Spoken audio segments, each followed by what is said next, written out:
এই মোটর জগৎ আর ভালো লাগতেছে না, কারণ মোটর জগৎটা খুব ভালো। এখানে প্রতিনিয়তই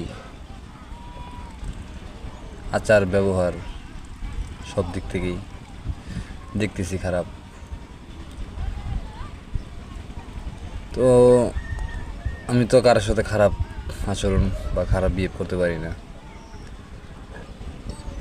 যেটা সত্য সেটাই বলি সবসময়। তো এই মোটর লাইনের সত্য কথার দাম নেই,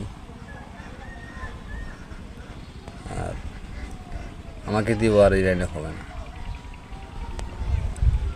যদি বাস্তবতা এতই কঠিন যে নিজের খায়া নিজের দায়া, এই মোটর লাইনে আর থাকা হয়তো বা হবে না। আর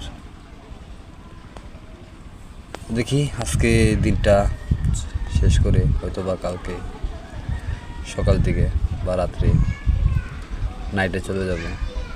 ওকে, যেহেতু জুম্মার দিন আছে, দোয়া করেন যদি অন্য কোথাও আল্লাহ তাআলা অন্য জায়গায় কোনো রিজিক ব্যবস্থা করে দেয়।